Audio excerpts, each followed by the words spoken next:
بسم اللہ الرحمن الرحیم۔ السلام علیکم محترم ناظرین، آج کی کہانی میں ہم بات کریں گے ایک باپ اور اس کی 3 بیٹیاں۔ رمضان کی آخری رات تھی۔ محسن اپنی 3 بیٹیوں کے ساتھ بیٹھا، انہیں چاند دکھانے کے لیے صحن میں لے آیا۔ اس کا دل خوش تھا لیکن ایک دھیمی سی اداسی بھی تھی۔ وہ اپنی بیٹیوں کے چہروں پر خوشیاں دیکھ کر مطمئن رہتا، مگر دل میں ایک خوف چھپا بیٹھا تھا کہ وہ ان کے مستقبل کے لیے کچھ زیادہ نہیں کر پایا۔ محسن ایک دیانت دار مگر غریب آدمی تھا۔ اس کی بیوی کا انتقال کئی سال پہلے ہو چکا تھا اور تب سے وہ ماں اور باپ دونوں کا کردار نبھا رہا تھا۔ اس کی 3 بیٹیاں عائشہ، فاطمہ اور زینب اس کی دنیا تھی۔ عائشہ سب سے بڑی، عقل مند اور سمجھدار تھی۔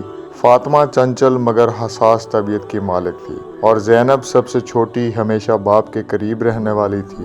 اگلی صبح عید کا دن تھا۔ گھر میں نئے کپڑے نہیں تھے مگر محبت کی خوشبو ہر چیز سے زیادہ نمایاں تھی۔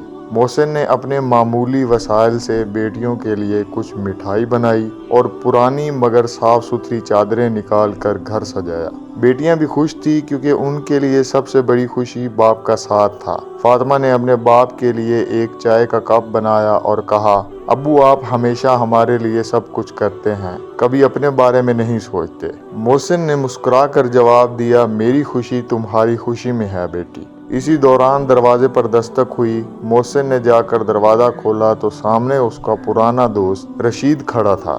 رشید خوشحال آدمی تھا، کئی سال بعد آیا تھا۔ وہ محسن کو دیکھ کر بولا، یار میں نے سنا تمہیں نوکری کی ضرورت ہے، میری فیکٹری میں مینیجر کی جگہ خالی ہے، تم میرے ساتھ چلو، کام اچھا ہے، تنخواہ بھی معقول ملے گی۔ محسن کی آنکھوں میں حیرت اور خوشی ایک ساتھ جھلکنے لگی۔ وہ سوچنے لگا اگر یہ نوکری مل گئی تو وہ اپنی بیٹیوں کے خواب پورے کر سکے گا۔ مگر پھر اس نے اپنی بچیوں کی طرف دیکھا۔ وہ جانتا تھا کہ اگر وہ یہ نوکری قبول کر لیتا تو اسے شہر چھوڑ کر جانا پڑا اور وہ اپنی بیٹیوں کو تنہا نہیں چھوڑ سکتا تھا۔ محسن نے رشید کا شکریہ ادا کیا مگر نرمی سے انکار کر دیا۔ رشید نے حیرت سے پوچھا، محسن تمہارے لیے اچھا موقع ہے، کیوں منع کر رہے ہو؟ محسن نے مسکرا کر جواب دیا، میری دولت میری بیٹیاں ہیں، میں انہیں چھوڑ کر نہیں جا سکتا، مجھے ان کے ساتھ رہنا، انہیں خود سنوارنا ہے۔ چند سال بعد فاطمہ ایک استاد بن چکی تھی۔